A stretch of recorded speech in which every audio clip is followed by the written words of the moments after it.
see if this goes off without a hitch, because my female cat has decided to become quite friendly and sit next to me and rub up on me. This is a time that I'm going to take advantage of because usually she's demolishing my apartment. And as fond as I am of shrews and nasty females, there are certain things that cannot be replaced. Fun, fun, fun. So, I thought what we would do today is get into some... See, there she is. Little female. Bulfinch's Mythology. The Tale of Proserpine. Otherwise known as Persephone in Greek mythology. And you have, you know, you change series with Demeter and so on and so forth. It's the same tale, different names. The culture was borrowed from each other. So I thought this was appropriate, if I didn't already explain it, because she was annoying me for a moment, that it is about it is a explanation for the changing of the seasons. Things like that. So, oh, I haven't done a live video in quite some time, so I am not... Oh, okay. I'm not sure what some of these features are about. So, whatever. And I see that some of my friends in the UK are still up. Tisk tisk, naughty naughty. That's really bad. You should be sleeping by now, but I'm not going to complain too much. Thanks. So, this is a short little tale because I wasn't going to keep everybody. And it's one of my favorites, for what it's worth. So hopefully there will be no distractions, there won't be cats knocking things over, and there won't be any phone calls from, as much as I love my dear family, you annoy the hell out of me sometimes. I'm sure the feeling's mutual. So, without further delay, this is Proserpine, Bulfinch's Mythology. Great book, by the way, if you don't have a copy. When Jupiter and his brothers had defeated the Titans and banished them to Tartarus, a new enemy rose up against the gods. They were the giants Typhon, Briareus, Enceladus, and others. Some of them had 100 arms. Others breathed out fire. They were finally subdued and buried alive under Mount Etna, where they still sometimes struggle to get loose and shake the whole island with earthquakes. Their breath comes up through the mountain in what is men call the eruption of the volcano. The fall of these monsters shook the earth, so that Pluto was alarmed and feared that his kingdom would be laid open to the light of day. Under this apprehension he mounted his chariot, drawn back by black horses, and took a circuit of inspection to satisfy himself of the extent of the damage.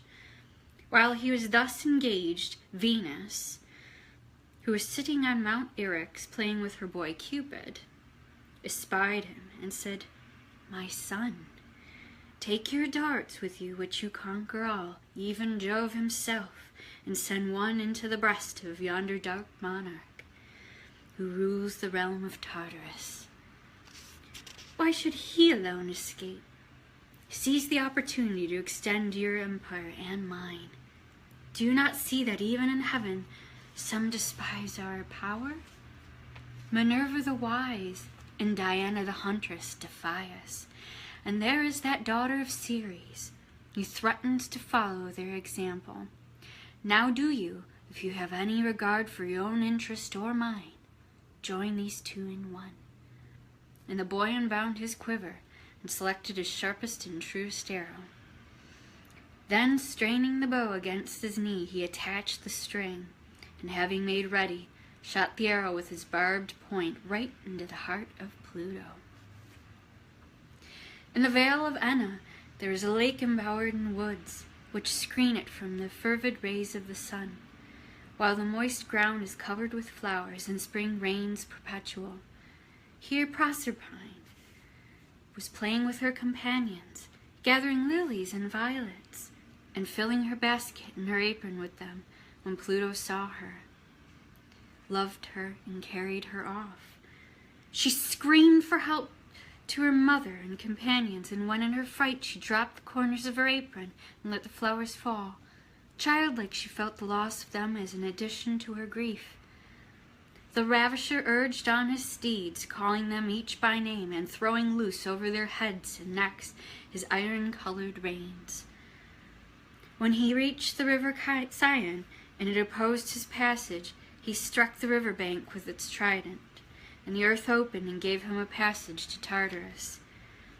Ceres sought her daughter all the world over, bright-haired Aurora when she came forth in the morning, and Hesperus when he let out the stars in the evening, found her still busy in the search. But it was all unavailing. At length, weary and sad, she sat down upon a stone and continued sitting 9 days and nights in the open air, under the sunlight, moonlight, and falling showers.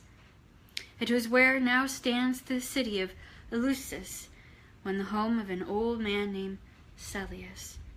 He was out on the field gathering acorns and blackberries and sticks for his fire. His little girl was driving home their 2 goats, and as she passed the goddess, who appeared in the guise of an old woman, she said to her, "Mother," and the name was sweet to the ears of Ceres, "why do you sit here alone upon the rocks?" The old man also stopped, though his load was heavy, and begged her to come into his cottage. Such as it was, she declined and urged her. "Go in peace," she replied, "and be happy in your daughter. I have lost mine." As she spoke, tears, or something like tears, for the gods never weep, fell down her cheeks upon her bosom. The compassionate old man and his child wept with her. Then he said, "Come with us, and despise not your humble roof, so may your daughter be restored to you in safety." "Lead on," said she. "I cannot resist the appeal." So she rose from the stone and went with them, and as they walked he told her that his only son, a little boy, lay very sick, feverish, and sleepless. She stooped and gathered some poppies. As they entered the cottage, they found all in great distress, for the boy seemed past hope of recovery. Metaneira, his mother, received her kindly, and the goddess stooped and kissed the lips of the sick child. Instantly, the paleness left his face, and healthy vigor returned to his body. The whole family were delighted. That is, the father, mother, and little girl, for they all are. They had no servants. They spread the table and put upon it curds and cream and apples and honey and the comb. While they ate, Ceres mingled poppy juice in the milk of the boy. When night came and all was still, she arose and, taking the sleeping boy, molded his limbs with her hands and uttered over him 3 times a solemn charm. Then went and laid him in the ashes. His mother, who had been watching what her guest was doing, sprang forward with a cry and snatched the child from the fire.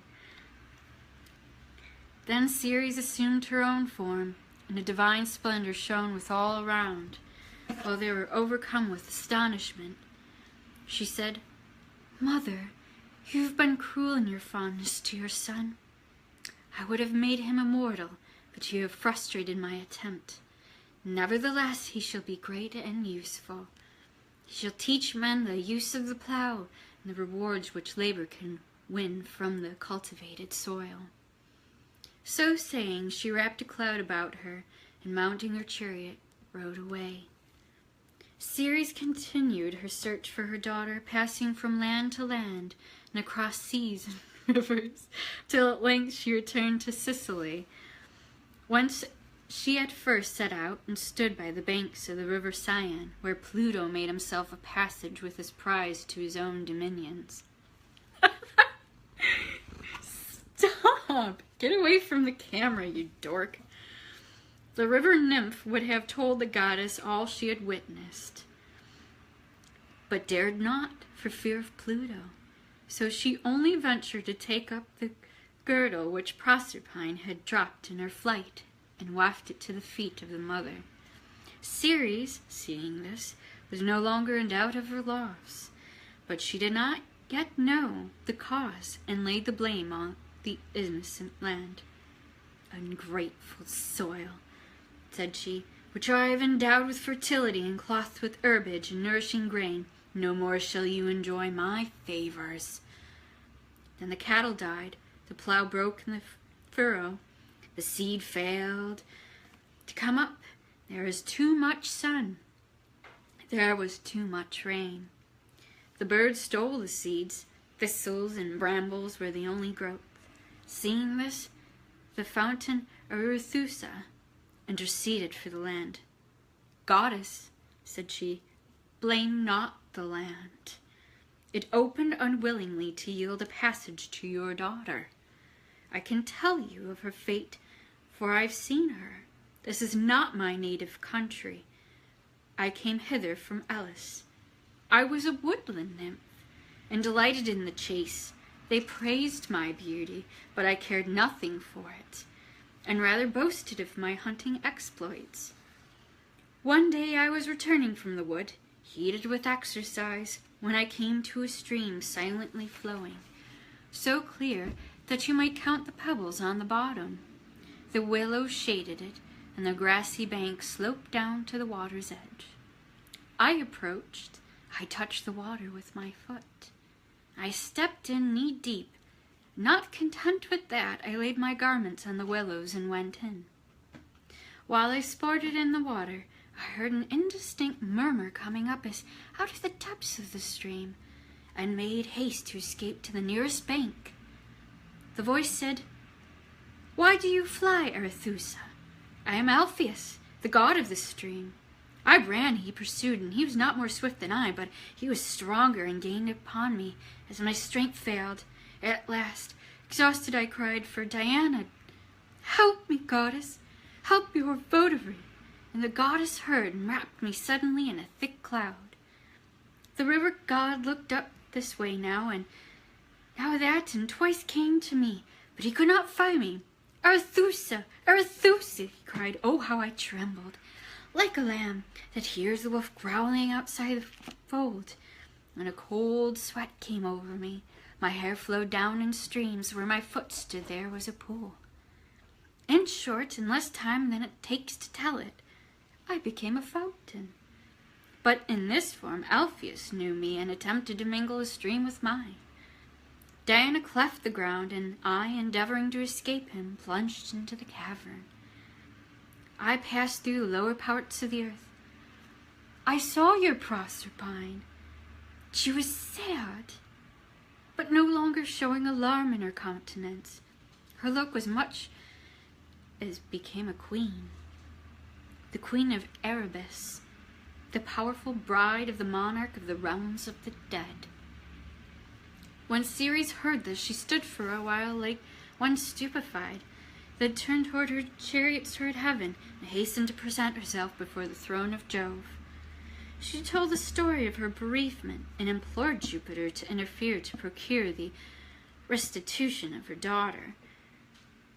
Jupiter consented on one condition, namely that Proserpine should not during her stay in the lower world have taken any food. Otherwise the fates forbade her release.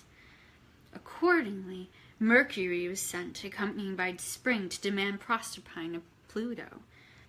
The wily monarch consented, but alas, the maiden had taken a pomegranate which Pluto offered her, and had sucked the sweet pulp from a few of the seeds. This was enough to prevent her complete release, but a compromise was made, by which she was to pass half the time with her mother and the rest with her husband Pluto. Ceres allowed herself to be pacified with this arrangement and restored the earth to her favor. Now she remembered Celeus and his family and her promise to his infant son Triptolemus. When the boy grew up, she taught him the use of the plow and how to sow the seed. She took him in her chariot, drawn by winged dragons, through all the countries of the earth, imparting to mankind valuable grains and the knowledge of agriculture. After his return, Triptolemus built a magnificent temple to Ceres and Elysius, and established the worship of the goddess under the name of the Eleusinian Mysteries, which in the splendor and solemnity of their observance surpassed all other religious celebrations among the Greeks. There can be little doubt of the stories of Ceres and Proserpine being an allegory. Proserpine signifies the seed corn, which when cast into the ground lies there concealed. That is, she is carried off by the god of the underworld. It reappears, that is, Proserpine is restored to her mother. Spring leads her back to the light of the day.